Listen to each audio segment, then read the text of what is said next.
All right. Thanks for being here tonight. It's going to be a good night. We are kind of transitioning this week. So we spent the last 3 weeks talking about marriage, which is it was a bit of what you might call a series in a series. All right. Because we are in what we are calling at home with the new covenant, or the new covenant at home. We're in a series about how we are learning to live out the new covenant in our homes. And one of the most important things that we understand is marriage. And I want to just very quickly, I want to go over the 3 weeks. I want to just encapsulate it for you, because if you haven't listened to it, and I think there's probably a few, sometimes things happen and we don't get to be there or something. If you haven't listened to it, I want to entice you to do so, because the first week we talked about the fact that marriage was God's idea. It was his idea before the fall of man. So it wasn't something he did just as a result of sin coming into the world and us trying to help each other. It was his plan from the start. All right. So we talked about the verse that says to be quick to listen, slow to speak, and slow to get angry. And that applies to your spouse more than it applies to anybody else. If you'll get it with your spouse, it'll be easy with everybody else. It really will. So work on that with your spouse. Then there were 4 points at the end that I gave. The first one, which is this: don't post your love and your admiration for your spouse on social media if you are not willing to tell it to him in person. You're not fooling anybody. You're just not fooling anybody. Don't do that. The second thing, you're married to a person. You are not married to a hobby, not to a phone or a job or a computer. You are married to a person. And if that person believes you are married to a job or a phone or a computer or a hobby of some sort, you need to fix that, because they need to be your number one priority. The third thing was to recognize and appreciate the differences in the way men and women are wired. And we are wired differently. And that was one of the most helpful things for me as a wife to learn, was that my husband wasn't being mean to me. He was operating the way that God made him to operate. And I was getting mad over things that they weren't wrong. They were different from the way I would do them, but they weren't wrong. And then the last one was this, and this is the most important one. It's the one we've gotten probably the most feedback on: kiss a lot. The 6-second kiss. Who will be brave enough to, besides Pastor? He said they tried it. Anybody else gotten on board with that? All right, that's what I'm talking about right there. A 6-second kiss every day. It'll help your marriage, I promise. So just go for it. I did learn that Melissa and Seth, they were practicing that like Rick and I were a long time ago. So that's kind of cool. And then Pastor came in. He talked about prior agreement in marriage. Know what you're agreeing to when you get married. But let me tell you something. If you already got married and you didn't have prior agreement, sit down and have deep conversations, meaningful conversations, where you figure some of this stuff out. Yeah, you should have done it on the front end. You didn't. Let's get it figured out now. You can still do that. So you want? He talked about prior agreement and having hard, deep conversations about being proactive, not reactive. Because if you are not proactive, you will be reactive, and then your relationship will be radioactive, and that's not a good place to be. So make sure that you're being proactive. He also talked about keeping God's purpose for your relationship a priority. So ask yourself, what does God want to do through our union? The third thing he talked about was partnership produces peace, and that both sides have to have equal stock. Both sides have to have equal stock. And I just want to say this: a wife can be submitted to a husband who doesn't dominate her. So the instruction for wives to submit to husbands is not an endorsement for the man to dominate over the wife. And so there has got to be equal stock, and he did a good job of explaining that. And the last one that he had was that prayer is key, and that you've got to pray for your spouse. You've got to have grace over your spouse. And then lastly, Chapman talked about last week, he talked about the men's top 3 needs. They are respect, peace in the home, and sexual intimacy. And a woman's top 3 needs are love, attention, and security. And Chapman's a guy, and he delivered that. But I agree with him on the women's side of that. So that's a good thing, Chat. I feel like your wife might have helped you with that a little bit. But it's good. That's what we want. We want love, attention, and we want security. And there's a lot of ways that we want security. We want not just personal bodily protection. I want to know that my husband's not going to wig out every time something happens, whether it be financially or with the kids or whatever it is. I need him to help me stay secure and stable in whatever situations we face. But he said two things at the end that I thought were really exceptional. He said one of them to the women, and he said one to the men. He said this, he said, controlling women are not godly wives. And that is a big one. There is an attack on the Christian family that lots of families are losing because we've got women trying to control every aspect of their marriage and their family, and that is not the role that God gave us. That's a hard one for us to hear. It's a hard one for me to hear. I like to be in charge. I like to tell everybody what to do. I like those things. But the fact of the matter is, our family will not function the way that God intends it to if I am just running over Rick and our kids all the time. You can be strong. Absolutely. You can have great ideas. You just don't try to dominate your husband. So he said that controlling women are not godly wives. But then he said this, men, be worthy of the respect that you want from your wife. Be worthy. And so that's a lot. I mean, in 5 minutes, I just gave you enough to work on for the next 12 months. Yeah. Really. But I do want to encourage you to listen, because that's what I heard.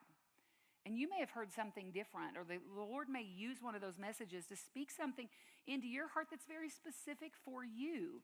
So we want you to listen to those. And when I listen to something and I hear something good, I don't listen one time. I listen over and over and over again until I really feel settled that God has spoken what he wants to me right now in this place where I am in life. And I don't get off of a sermon or a message or a teaching until I know I've gotten everything that God wants me to have from it. So starting next week, we're going to start on parenting. And I do want to say this. Some of you are going to go, oh, well, I don't need to be coming for that. I can stay home for 3 weeks. No, you can't. Every single person, even if you never have children, you should understand what God says about parenting. Why? Because it tells you about God's heart for you as his child. And so it's important that we all know and understand parenting. And so I want to encourage you to be here for that. Learning to be a good parent, it will help us to know and understand God in a deeper, more meaningful way. So we want to be here for that. So today it's a transition, and I wanted to talk to you about something that it's important to me. And the reason it's important to me is it's impacted our family in a way that I think is incredibly important. We're trying to figure out the new covenant at home, and this is something that has deeply impacted our family. And I am calling it the table of fellowship. The table of fellowship. And I want to read to you out of Acts chapter 2.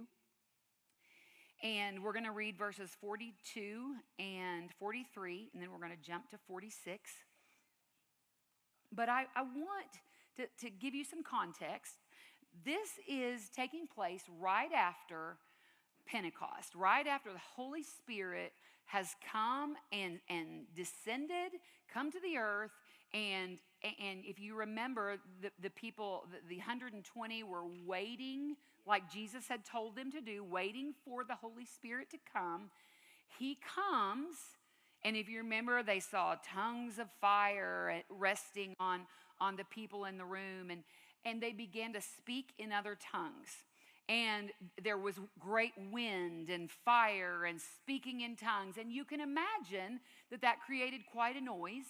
And so it was really what a lot of people thought was great commotion. And so people in Jerusalem started coming to where this was happening. They're trying to figure out what's going on. And they get there, and some of them were like, oh my goodness, we hear them speaking in our native tongue. We're not even from this country, but we hear them speaking in our native tongue. And they recognize that people who didn't speak this language were speaking it fluently, and they understood. It was a big deal. But there were other ones that were going, that's no big deal at all. They're just drunk. It's just a bunch of drunk people acting up. And so Peter comes in, he steps up, he corrects them, and he says, these people are not drunk like you're saying they are.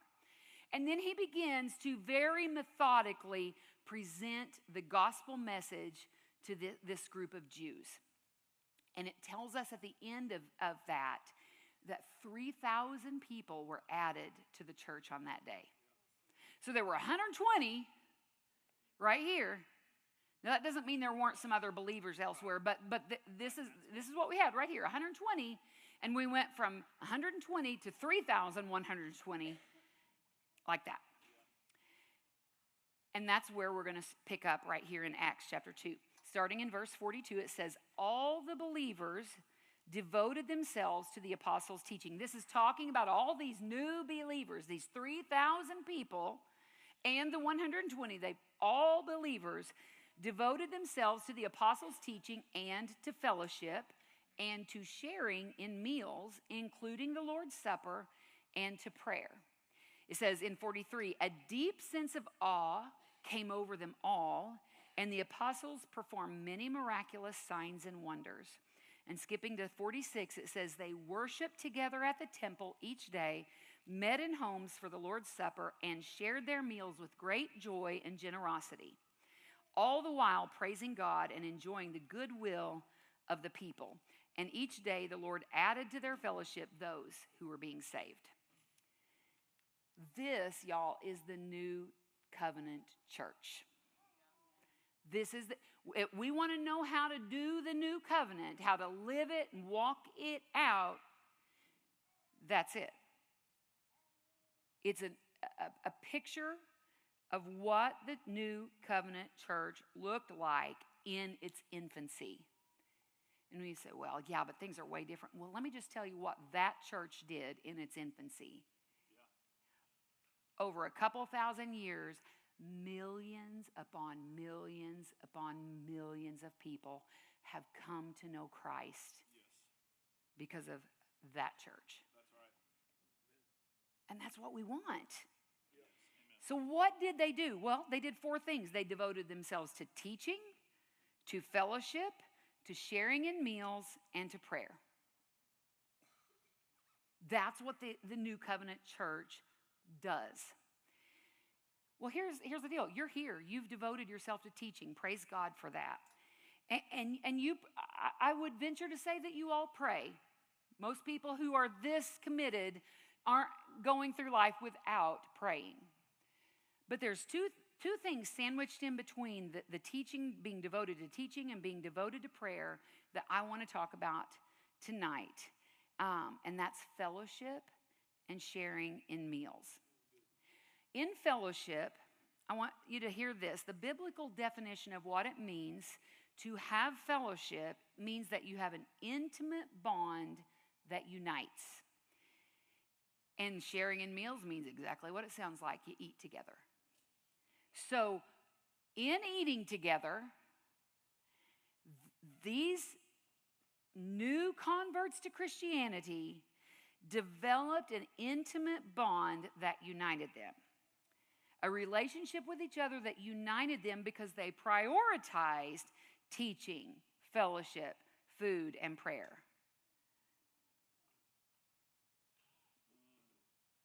Eating together helps us to develop the intimate bonds that unite us.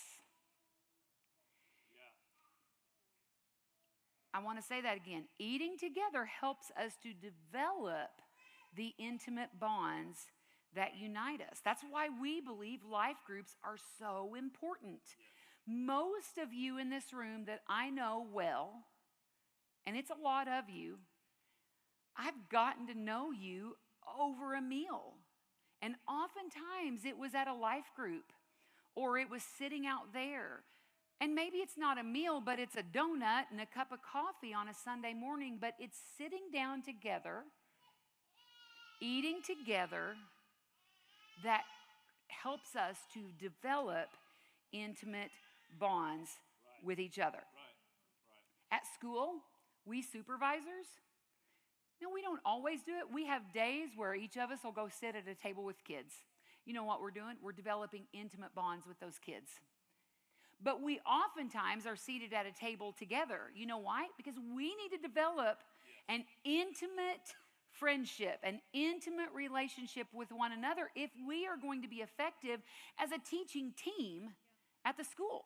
So we do this on the regular. During the summer, our staff, we try to go out to eat.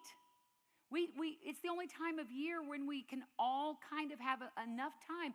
And we don't do it all the time, but we try 5-6 times a summer to get together and go out to eat. Why? Because it helps us to develop intimate relationships with one another that unite us.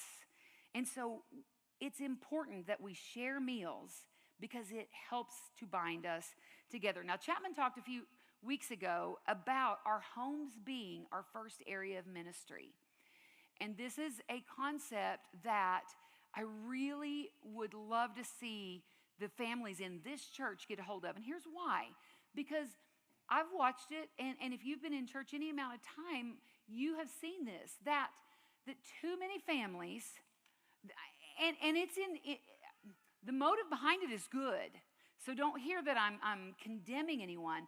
But too many families are coming to church, and they're coming and they're bringing their children, and it's here. Teach my children spiritually. I'll be responsible for food and shelter. I'll get them to all the places they need to be. But here are my children. Teach them. They do the same thing with themselves. Those are the people who they have a Bible and they open it on a Sunday or a Wednesday night, but they have an expectation that someone else is going to do that on their behalf. But the fact is that, and what Chapman said was so true, that our homes are our first ministry. And it's why Pastor and Michelle, from the beginning, have prioritized family. Because if they don't have that together, they don't have anything to offer me.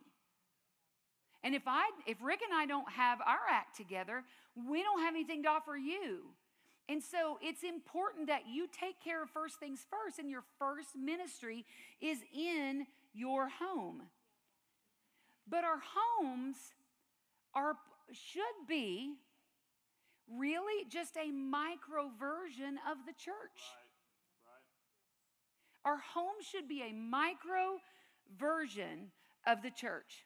And if you apply Acts 2:42 to your home, you will begin to do the things in your homes that the early church did. And then here's what's great. You'll get the results that they got. Yeah. 2 of my 3 children were not saved at a church event. They were saved in our home.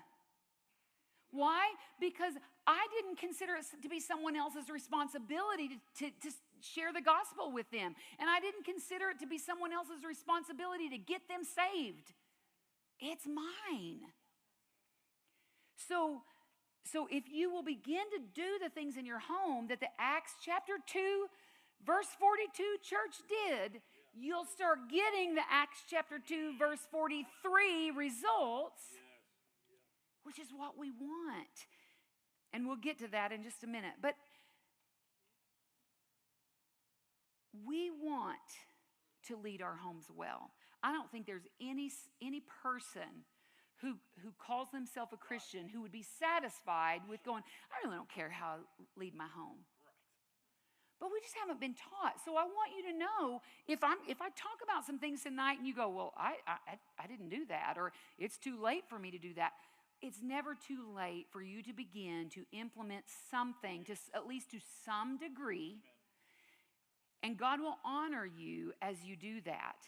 But if you implement Acts 42, you will get Acts 43, or verse 43 in chapter 2, which says this: a deep sense of awe came over them all.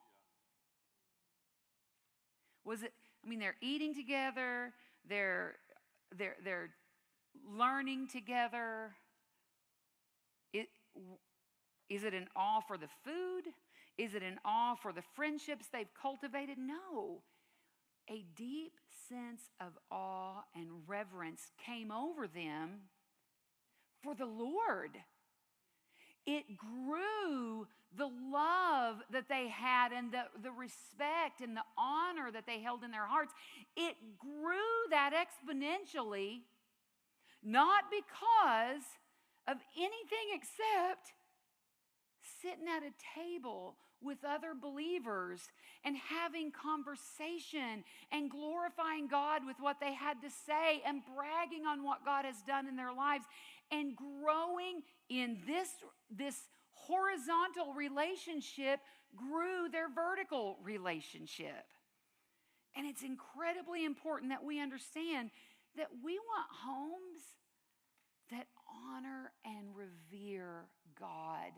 And I will tell you, Ron Jakes is teaching a class, or he just finished teaching a class on the awe of God. And we need more of the awe of God. And this is telling us one way we can get it. And so we want to grow in our reverence of God. Start growing your relationships with people in the church. And then verse 46 goes on to say they worshiped together at the temple each day, met in homes for the Lord's Supper. So yes, they actually took communion together in their homes. But then it says, and shared their meals with great joy and generosity. And I forgot to tell him to put 47 up there, so this one is not going to be on the screen. But it says, all the while, praising God and enjoying the goodwill of all the people. And each day the Lord added to their fellowship those who were being saved. So I've been asked a few times in the last 3-4 years, since my kids have gotten out of school, what we did in our home that had some of the greatest impact. And there are a few things on that list for me. And here are a few things that were big for us, really big for us. Number one, we prioritize God and the church above everything else. And that includes sports, that includes other family functions. It was everything. Anything that would try to draw us away from God or the church. Because I don't see them as separate. We are the bride of Christ. So they're not separate to me. So we prioritized God and the church above everything else. The second thing we did was we disciplined our kids when they were in the discipline stage. We did not talk to our kids. We did not try to have a conversation with them and understand why they might have done what they did. We disciplined in the discipline stage. And I see every day parents trying to talk to children who are not in the stage where you talk to them. Yeah. And you are hurting them. And what I can tell you is the Lord spoke that to us. I mean, I don't even know why or how we received that, but we did. And we disciplined in the discipline stage. That was a big one. And Pastor next week is going to be starting on parenting, and he's going to talk about the stages of parenting. And that's one of them. And I'm telling you, you don't want to miss this. And then the third thing was we did our best to always be a united front in front of our kids. I'm not saying we were perfect at it, but we tried really hard. We tried really hard to not allow our kids to divide and conquer us, which will happen. And the last one was we guarded our environments and we guarded our gates. There were a lot of places that we didn't go and we got ridiculed for it. There were a lot of things we didn't watch or listen to and we got ridiculed for it. And you know what? I wouldn't change a thing. I would not change a thing. But number 5 on the list is, to me, the most greatest and impactful thing that we did is this. We sat down at the table and we ate our meals together. It's a big deal. Acts 2:42 rather. They ate together. And I don't get the impression that they all grabbed a plate and then they went and sat down somewhere and watched something entertain them. They ate together and engaged in a conversation with one another. They forged friendships and bonds with one another. They had conversations. You know, we did a lot of things around the dinner table. We taught our kids about the Lord around the dinner table. We talked about church and our friends and family in the church there. We made our plans at the dinner table. We taught our children how to eat. Can I just get an amen? There's a large faction of people who have not taught their children how to eat, and I'm tired of watching food churn around like it's in a washing machine inside their mouths while they're eating. I'm telling you, and we don't scoop it in. We hold a fork the right way, and we have manners. We taught our children those things at the dinner table, and if you don't eat at the dinner table, you can't teach them those things. Yeah, really true. Wow. So we taught our children how to eat at the dinner table. We talked about manners. We talked about being polite. We talked about what it is to be a godly man and what it is to be a godly woman. But honestly, if I'm just being really truthful, we just talked about our day. We just talked about things that were interesting to us. We had to listen to a lot of made-up jokes with no real punchlines. And we laughed. We taught our children at the dinner table. But more than that, we built relationships with our children at the dinner table. Sometimes we had to eat fast. So sometimes it was just a bowl of cereal or a peanut butter and jelly. But we tried to always make it at the dinner table. And the reason that I did that, and I sound like I'm just some fabulous mother and just did it all right, but the reason is that I had read the statistics about the bonds that were developed in families who ate around the dinner table, about the safety and security and confidence that is significantly higher in kids who grow up eating their meals at the dinner table.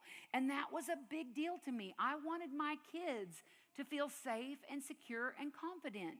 So we ate at the dinner table. And you know, the statistics, I've looked them up. I've spent the last couple of weeks looking them up. They haven't changed. There's nothing that's happened culturally that has changed. That when you eat at the dinner table, it does something in your relationships with the people sitting on the other side of the table. You know, and even non-Christian sources support this idea. People who regularly share meals together have a higher subjective well-being. In other words, they are satisfied and happy with their life, and they have a generally positive outlook on life than those who don't. They report that their happiness isn't correlated to their income bracket. It doesn't matter how much money you make. When you sit down at a table with your kids, they don't know how much money you make.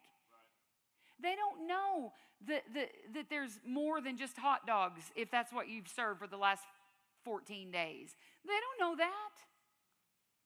They know when you're in a foul mood, though. They know when you're stressed out. They know all.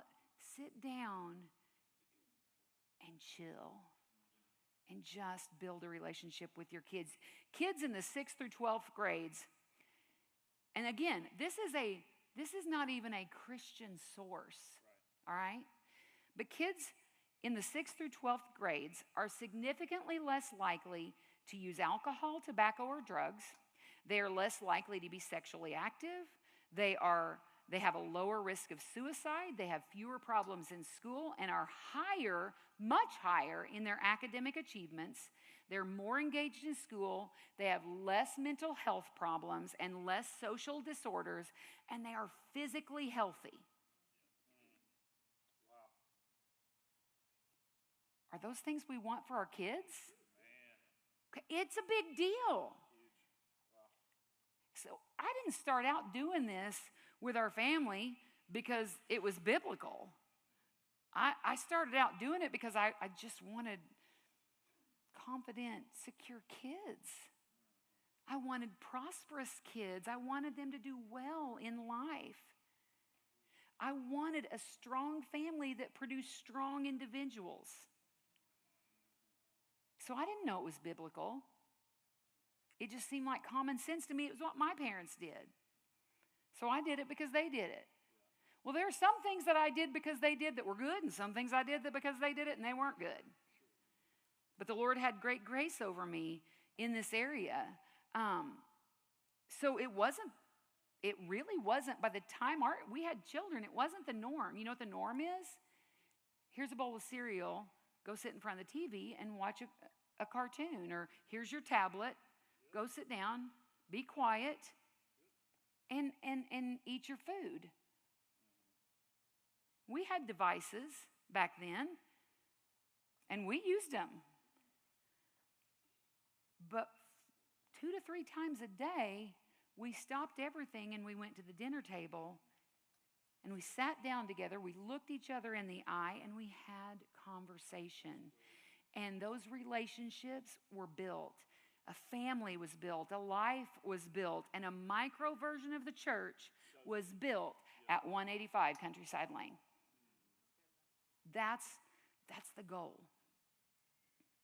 And let me just say this. Acts 2:42 and 2:46 are not teaching parenting. So this isn't just about parenting. This is a good idea in your home. So we're talking about the new covenant at home. Be a micro version of the church in your home and eat your meals together at the dinner table. But here's what I'm telling you. Those verses aren't teaching us parenting. So if you're sitting there going, well, I don't have any children, or I don't even want children, it still applies to you. This is teaching the church how it's supposed to operate and how it's supposed to grow. And again, this is what Chapman talked about.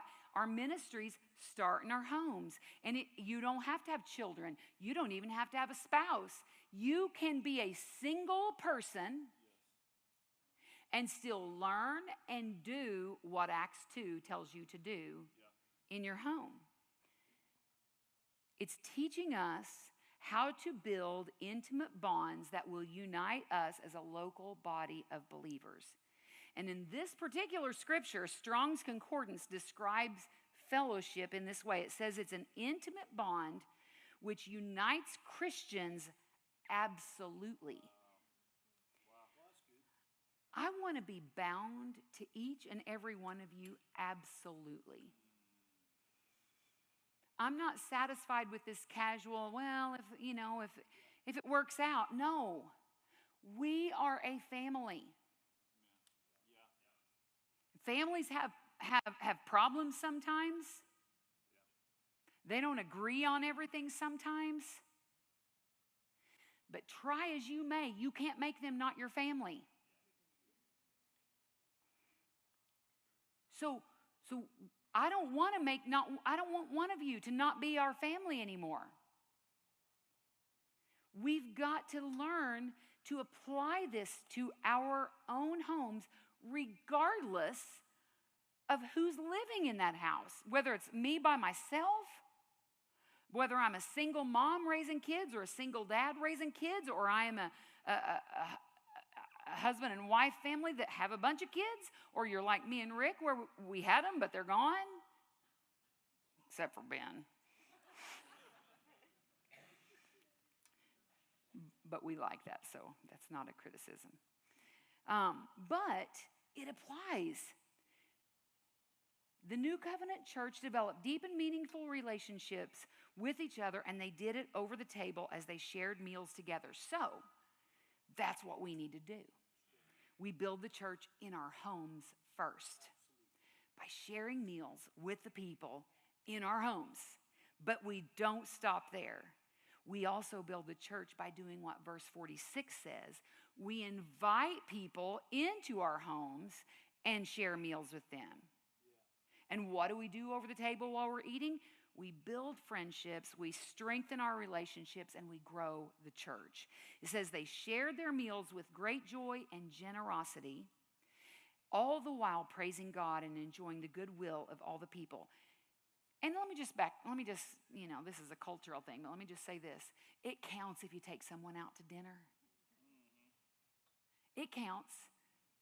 So here's the question. When was the last time you took someone out to dinner?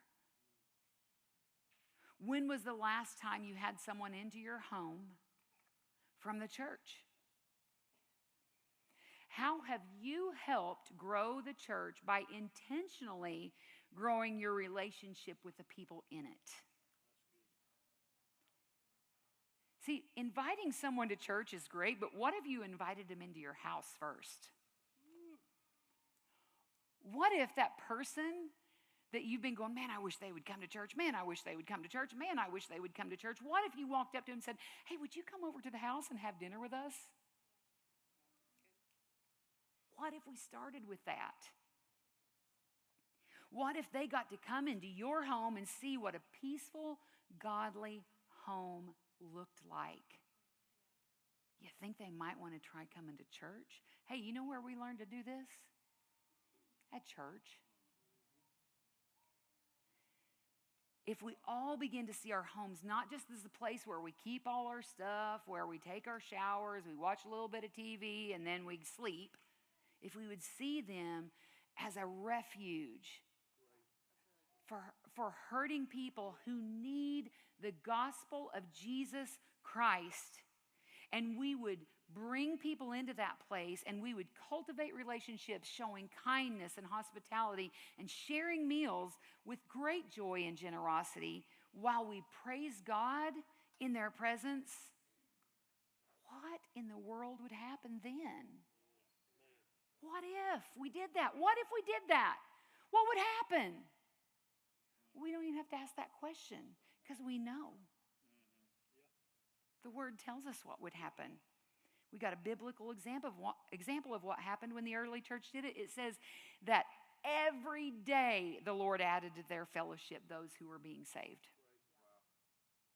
What it doesn't say is they all gathered up their unsaved friends and they brought them to the temple, and then the priest got up there and shared the gospel message and then asked everyone to bow their heads and close their eyes and raise your hand. That's not what happened.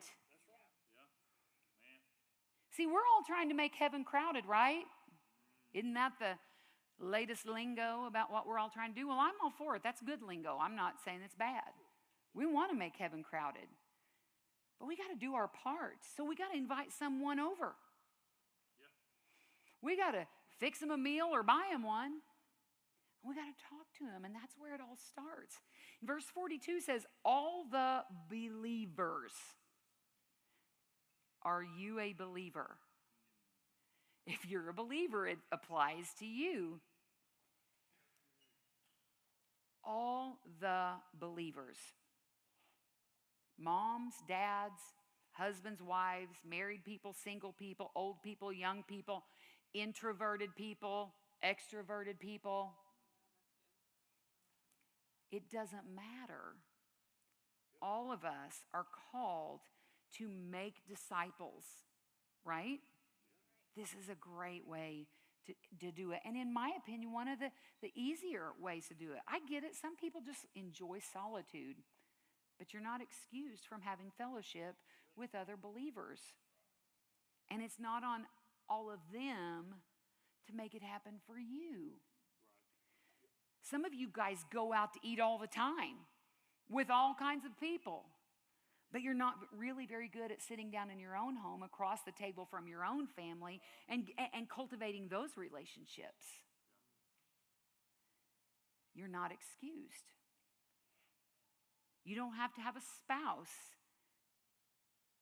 Being single doesn't excuse you from building relationships with fellow Christians in the church. No, it changes the parameters probably. It needs to dictate some of the parameters for how you go about doing that, but you're not excused from building those relationships. Find a circle, or better yet, build one. Young couples, you don't have to have children to sit down at the table with your spouse and build that relationship. Invite other couples over. You can invite couples over that have children.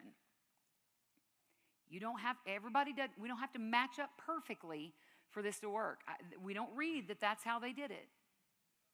Just get someone in your home and begin to build a relationship. The early New Covenant church grew not just because of what was going on when they would gather to have church, but because of what was going on in their homes. And some of you have great hospitality. You have, for a long time, I didn't invite people over to my house because I don't love the aesthetic of my home. But there was just a point where I said, I'm going to make this home as beautiful as I can make it. And I'm going to quit being like that. Because that's not what it's about. I've never walked into someone else's home going, well, I won't be coming back here because they don't have the decor on the wall that I was hoping to see when I walked in the room. That's not what I'm going over there for.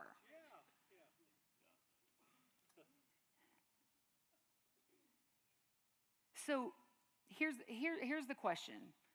How do you start? Because some of you are going, well, no, this really makes me uncomfortable, and I don't like being uncomfortable. Please don't tell me to do something I don't want to do that's going to be embarrassing. It's going to hurt. It's not going to. Okay, I'm telling you, God doesn't require us to do anything He doesn't empower us and enable us to do. So how do you start? Number one, if you could all just do this.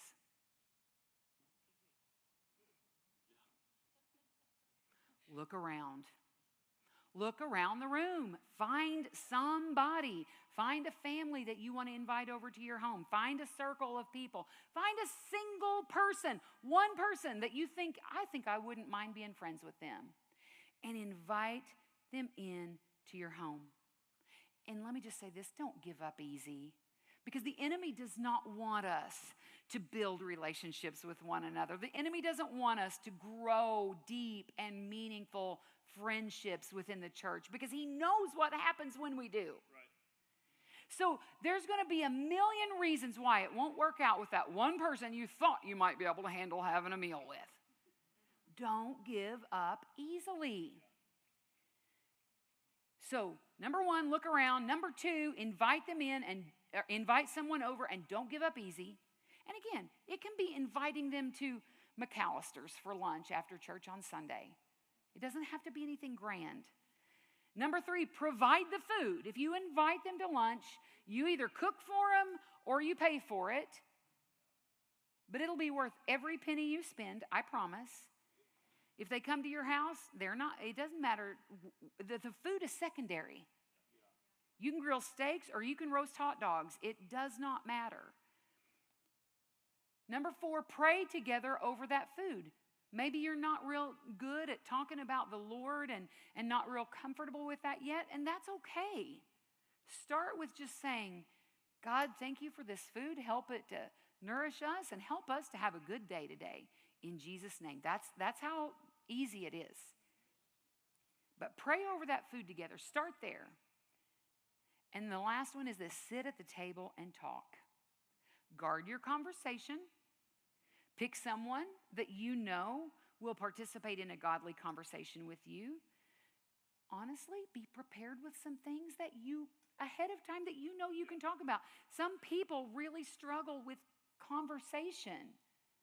And if you're one of them, just have a few things in your mind that you feel like you could talk about with this person. And I want to end with this. Be a good host. You know, there are things that good hosts, if you're going to host someone in your home, there are things that people do to be a good host. Can I just say this? Clean your house. I'm not saying it has to be perfect, but I'm just saying I don't want to walk in and have to step over things. That doesn't make me feel welcome. I'm not saying everything has to be sparkling. I'm just saying clean the house. Have some toilet paper on the roll. Don't make someone go digging around in your cabinets trying to find it when they go to the bathroom. Be a good host. And then if you get invited, consider that to be a great honor. And be a good guest. Be a good guest. When you get there, if they're serving you something that you don't like, they don't ever have to know it. And you're a grown-up. And you know what? You can suck it up and swallow it. I'm just saying, be a good guest. If you're allergic to something, tell them ahead of time. Hey, listen, just so you know, if I eat onions, my face is going to swell up the size of a basketball. So if we could avoid that, that'd be great. But be a good guest. If you have children and you go into someone's home, if you have children and you go into someone's home, they have not volunteered to parent or babysit your children while you are there. They're still yours. You're responsible for them. And it's not okay when you realize you haven't seen them for 40 minutes. You need to know where they are and what they're doing. And the truth is this, that we're all learning about each other. And there are things that we're going to be in agreement with one another over and things that we aren't. My boys went to a house one time that I thought was a very safe place for them to be. And when it came time to watch a movie was put on, and they were like, and they said, we're not allowed to watch that movie. And so the parents very quickly ushered them into the bedroom, shut the door, and they played in the bedroom while everybody else there watched the movie. You're not going to agree with everything that someone does. So it's still important that you know where your kids are and what they're doing. But be a good guest. Parent your children when you're in someone's home. Be a good guest. Be clean when you get there. Don't come, if you're, Jason Snellgrove cuts grass all day. He's not going to walk into someone's home and shake everything off and leave a pile of grass in their yard. He takes a shower before he goes to someone's house, I'm assuming. I really felt confident I could say that and it'd be true. But I'm just saying, be a good guest. But never forget this. Verse 46, one more time. They met in homes for the Lord's Supper and shared their meals with great joy. Don't tell them every last problem that you've got. Don't tell them all the things that are wrong with you. Don't get all your medicine out and tell them about all the different medications that you take. They don't have to know every illness or disease you've ever had. And I'm going to tell you right now, if that's the topic of conversation for you as you try to make friends, you're not going to make very many. Come on. I want to be practical. I want to give you things that will actually help you. It says, they shared their meals with great joy and generosity while praising God and enjoying the goodwill of all the people. And each day the Lord added to their fellowship those who were being saved. That's the goal. That's what we all want. We just got to do. There's a lot of things that in my life I've said that I wanted. But when it really came down to it, I wasn't willing to do what was necessary to get it. There are a lot of people who say, I wish my kids acted like these kids over here, but they're not willing to do what those parents did to get that result. I want a marriage just like Hannah and Chapman, but they're not willing to do what Hannah and Chapman do on the daily to have the marriage that they have. And here's what I'm telling you. Don't say you want people to come to Christ and then be unwilling to do what He tells us to do and shows us in His Word will work. That's all I got. Y'all stand up.